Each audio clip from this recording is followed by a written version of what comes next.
Je donne maintenant la parole à son Excellence Madame Thérèse Kayikwamba Wagner, ministre d'État, ministre des Affaires étrangères, de la coopération internationale, de la francophonie de la République démocratique du Congo.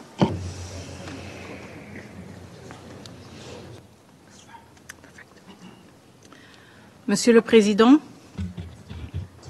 Excellences, Mesdames et Messieurs les membres du Conseil, je vous remercie pour la convocation de cette troisième réunion d'urgence sur la situation qui prévaut à l'est de la République démocratique du Congo.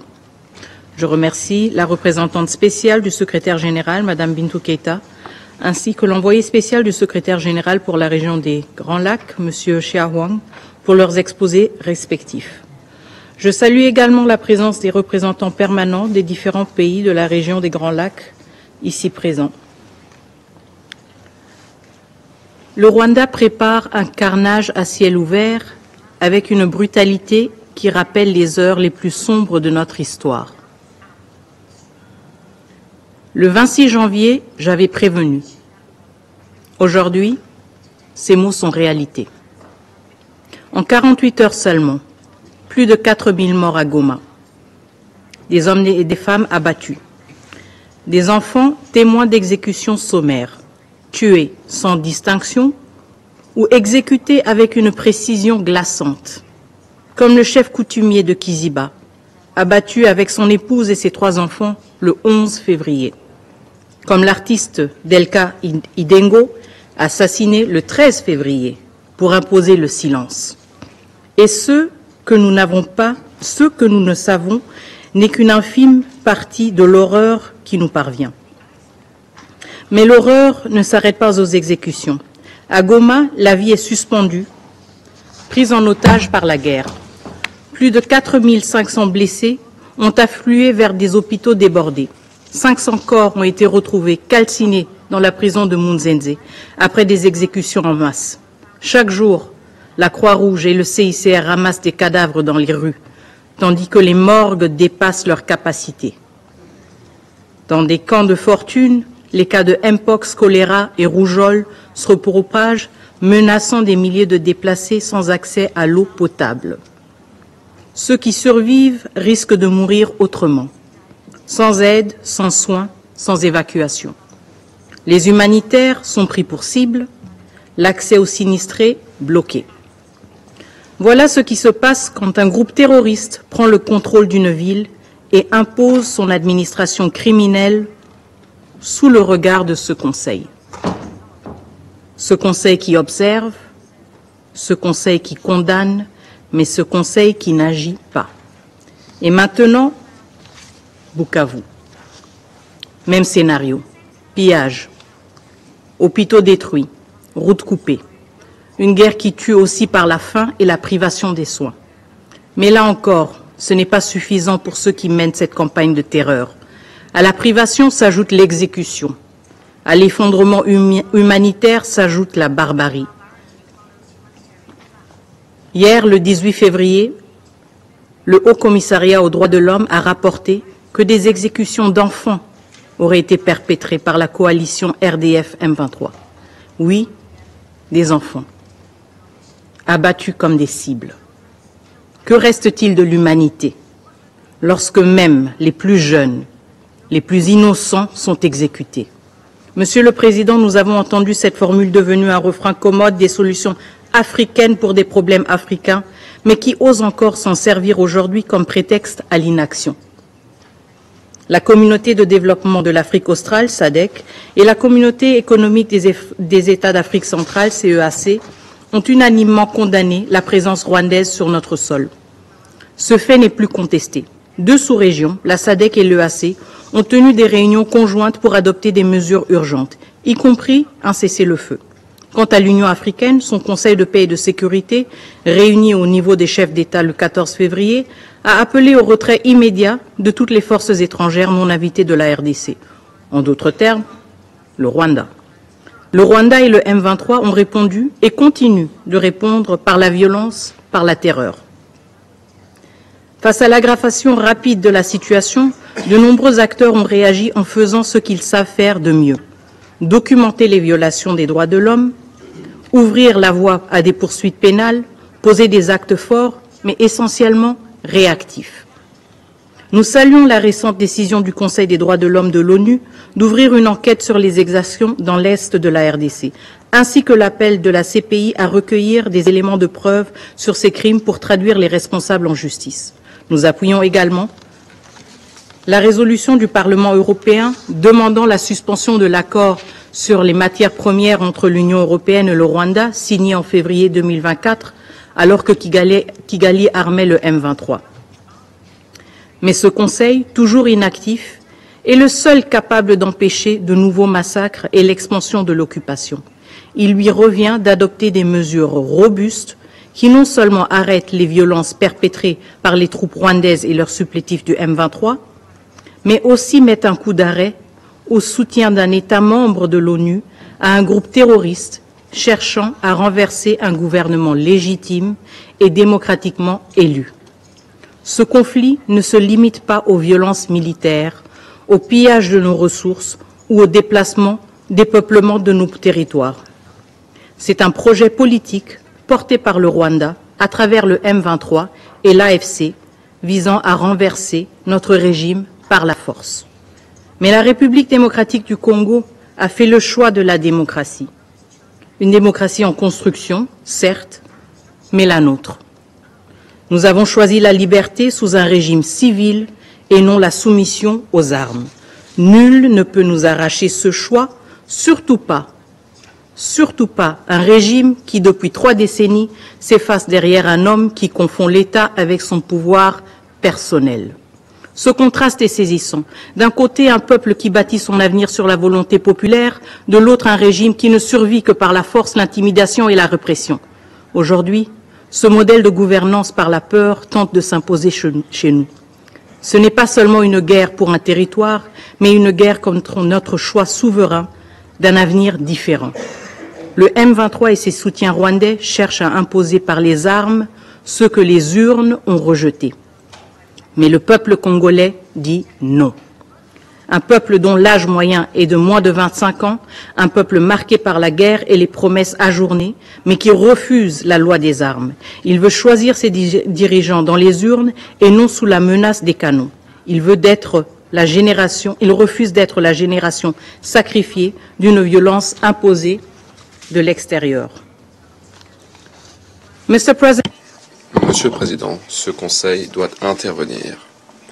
Le Conseil ne peut se contenter de rester silencieux face à ce drame. Il ne peut pas se cacher derrière des déclarations d'intention. Le moment est venu de faire respecter les principes qui définissent cette institution, la paix, la sécurité, le respect du droit international. Le droit international est universel, il s'applique à tous.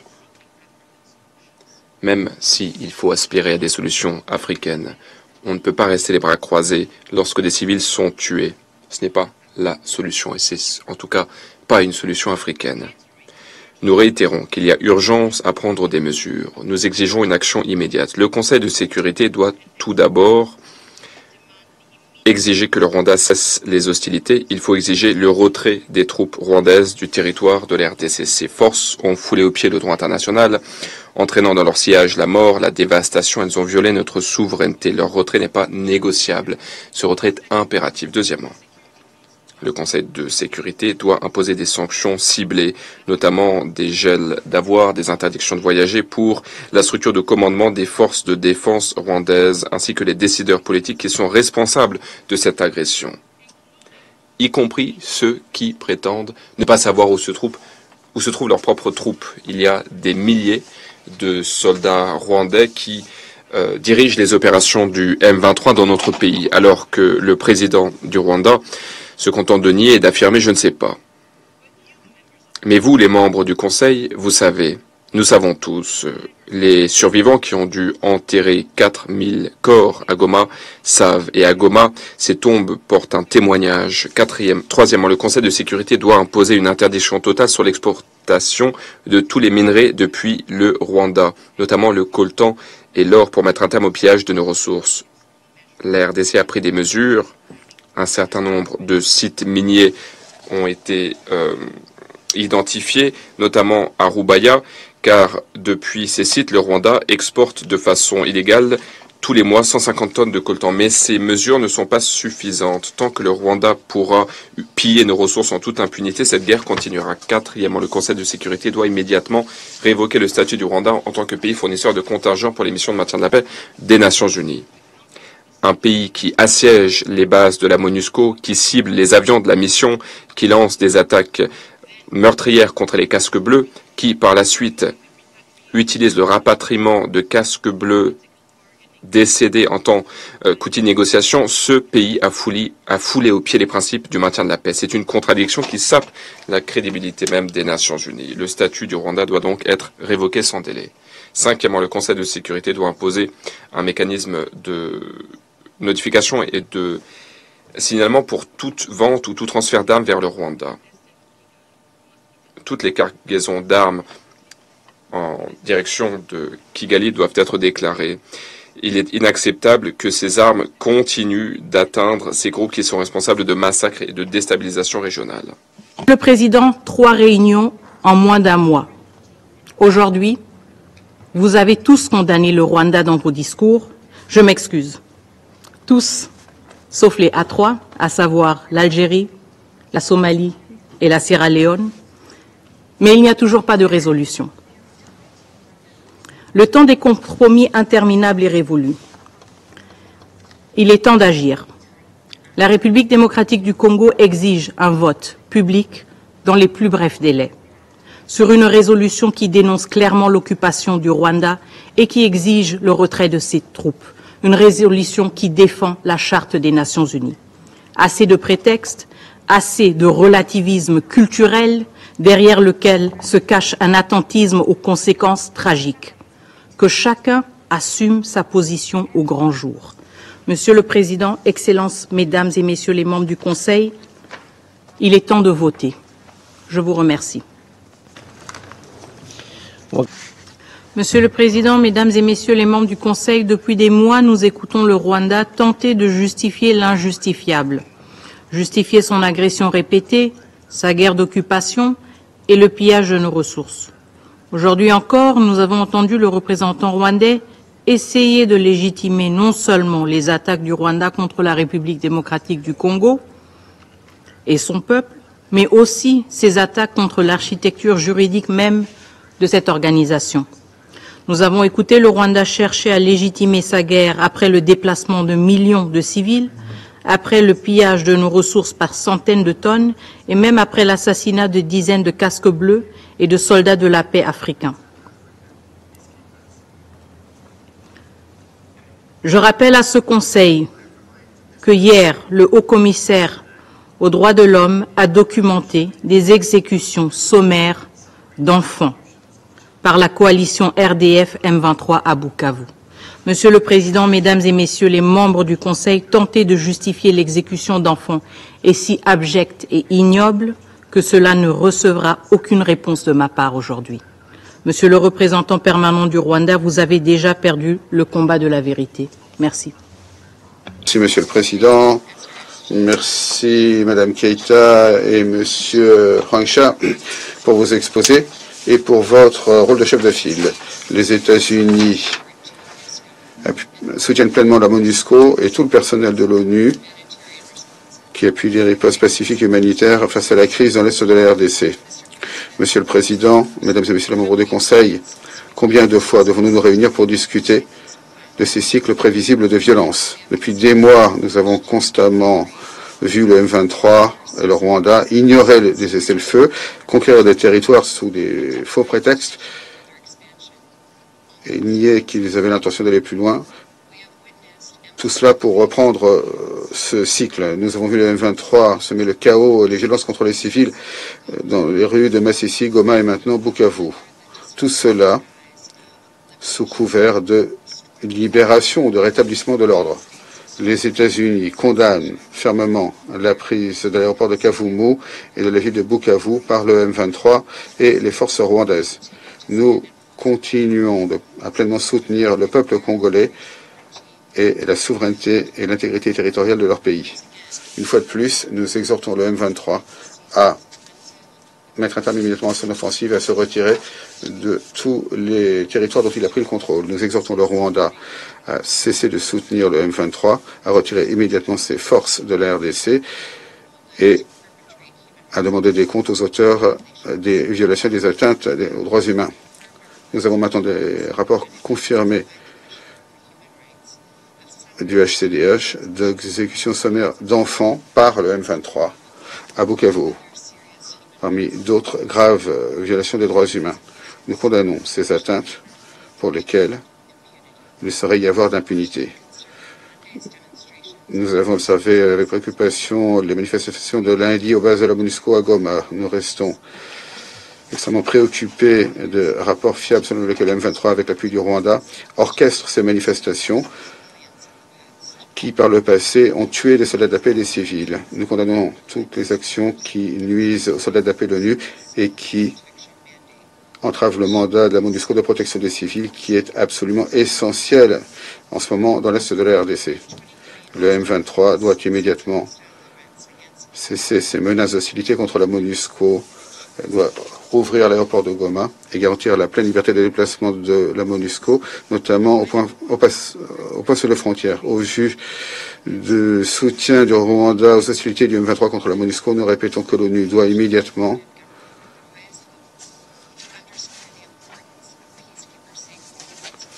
signifier aux dirigeants rwandais l'importance de la sûreté et de la sécurité des soldats de la paix. Sans changement dans le comportement du Rwanda, l'ONU doit révéler la capacité du Rwanda à participer de manière constructive au maintien de la paix de l'ONU. Nous appelons à la protection des libertés de déplacement des civils qui recherchent la sécurité. Toutes les parties doivent respecter le droit international, les principes du droit international humanitaire, doivent mettre un terme aux attaques contre les infrastructures civiles et garantir un accès humanitaire sans entrave.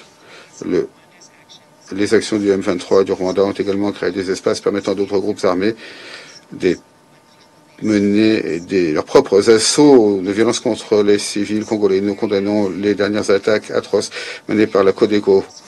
Nous saluons la réponse rapide de la MONUSCO pour défendre la population contre de nouvelles violences. Ce conflit a également aggravé l'exploitation et les trafics dans l'est de la RDC, l'exploitation du secteur des minerais. De nombreux minerais font l'objet de contrebande à l'international, y compris à travers les pays voisins. Nous exhortons la fin immédiate de l'achat des minerais dans les zones contrôlées par le M23, notamment dans les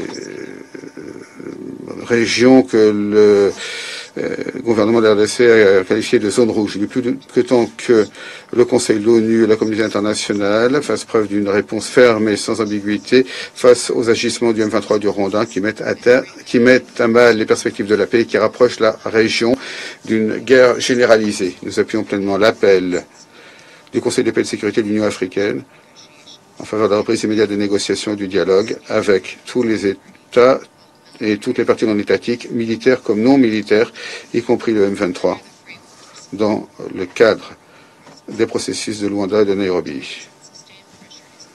Il faut faire pression de manière intense pour forcer le Rwanda à revenir à la table des négociations dans le cadre du processus de Luanda dirigé par l'Angola et devrait de bonne foi un règlement diplomatique au conflit dans l'est de la RDC.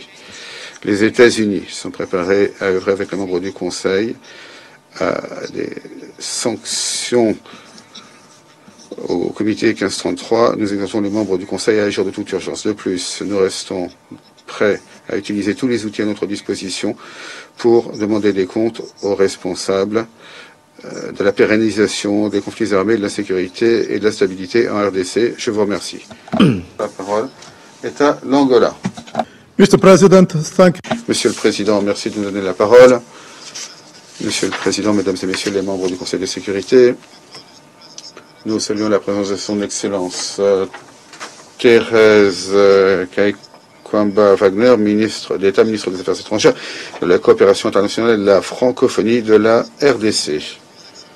Et son Excellence l'ambassadeur Ernest Paimusio, représentant permanent de la République du Rwanda près l'ONU.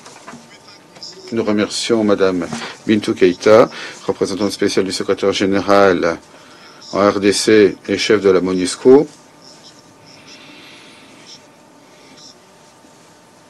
ainsi que M. Huang Xian, envoyé spécial du secrétaire général pour la région des Grands Lacs. Nous les remercions pour leurs exposés circonstanciés. Monsieur le Président, nous organisons la 3e séance d'urgence du Conseil de sécurité en moins d'un mois afin d'aborder la situation dans l'est de la RDC, alors que le M23 poursuit son offensive et qu'il mène des avancées militaires importantes dans les provinces du Nord et Sud Kivu, malgré les appels du Conseil, par le Conseil de paix et de sécurité de l'Union africaine et d'autres acteurs de la communauté internationale, afin qu'ils mettent un terme à ces opérations. L'Angola condamne sans embâche et rejette ces actes qui peuvent avoir des conséquences imprévues pour la paix et la sécurité de la région si l'on n'y met pas un terme maintenant. Nous sommes extrêmement préoccupés par les derniers événements. Nous répétons notre appel en faveur de la cessation immédiate et inconditionnelle des hostilités, le retrait du M23 des zones occupées, ainsi que la fin de la création d'administrations parallèles sur le territoire de la RDC, conformément à la Charte des Nations Unies, au droit international et au principe d'égalité souveraine de tous les États membres. La souveraineté, l'indépendance et l'unité et l'intégrité territoriale de la RDC doivent être respectées et défendues. L'Angola appelle les belligérants à respecter le droit international humanitaire et le droit international des droits de l'homme, à protéger les civils, les personnes déplacées et leurs camps, ainsi que les camps médicaux, et à préserver l'intégrité et la sécurité des soldats de la paix et du personnel humanitaire. Les attaques contre les civils et les soldats de la paix représentent des crimes de guerre et leurs auteurs doivent être traduits en justice. Comme tout autre pays, la RDC a le droit de vivre dans la paix et la sécurité et de réaliser le développement durable. Le Conseil a la responsabilité d'aider la population et le gouvernement de la RDC à réaliser ses aspirations en agissant rapidement, de manière décisive, pour empêcher une nouvelle escalade de ce conflit et promouvoir son règlement pacifique à travers le processus de Luanda et de Nairobi. Nous appelons les membres du Conseil de sécurité à œuvrer rapidement afin d'adopter une résolution exhortant à cesser le feu immédiat et inconditionnel et à cessation des hostilités et un règlement pacifique du conflit grâce au processus de Luanda et de Nairobi, conformément au communiqué de la communauté conjointe de la CAE et du sommet chef d'État et de gouvernement de la SADC et du Conseil de paix, la réunion du Conseil de paix et de sécurité de l'Union africaine au niveau des chefs d'État et de gouvernement le 14 février 2025. Monsieur le Président, le 14 février, Son Excellence Jean-Manuel Gonçalves Lourenço, président de la République de l'Angola,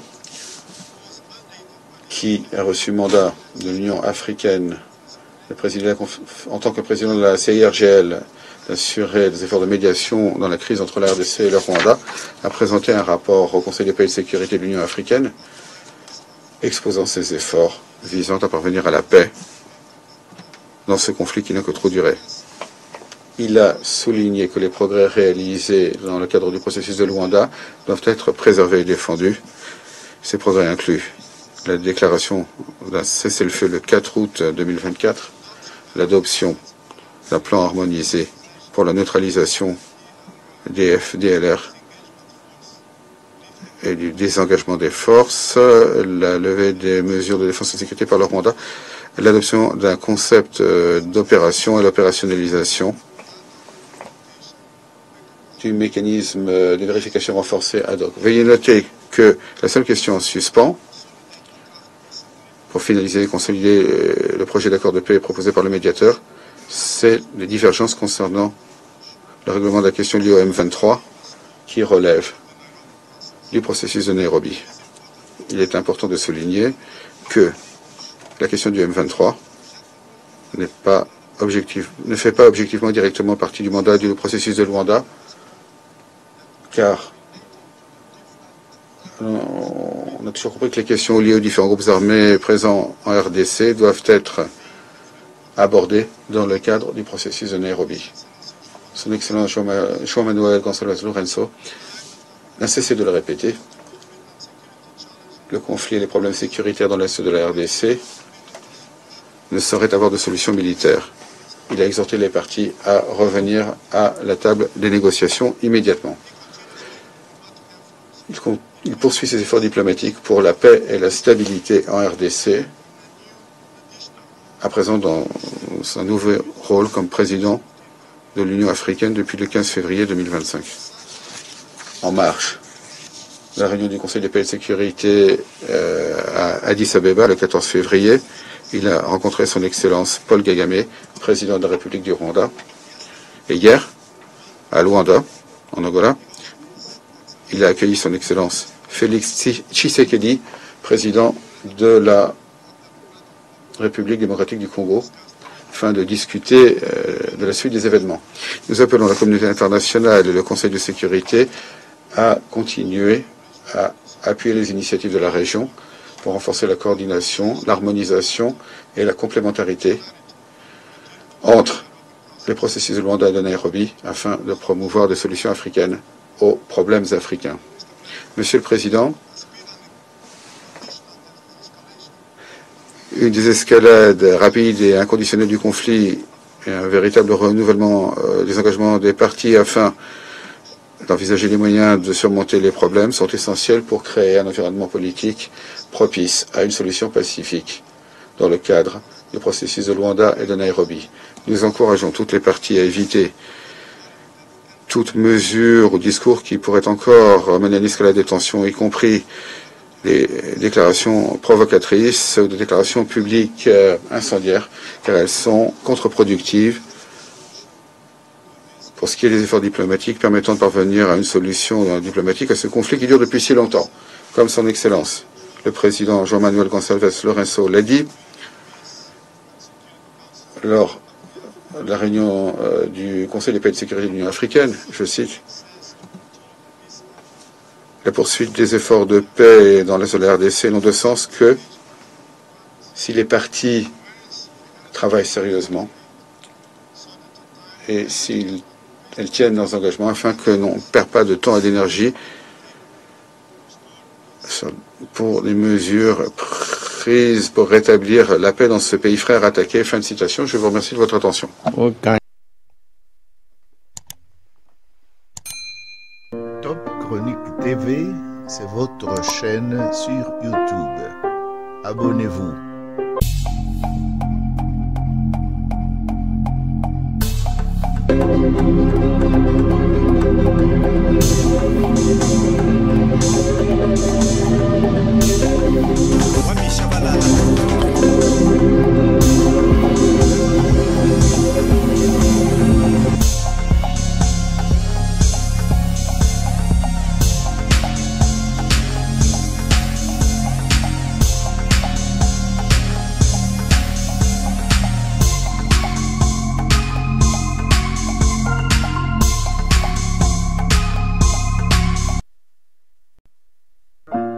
Ne manquez plus aucune émission. Voilà.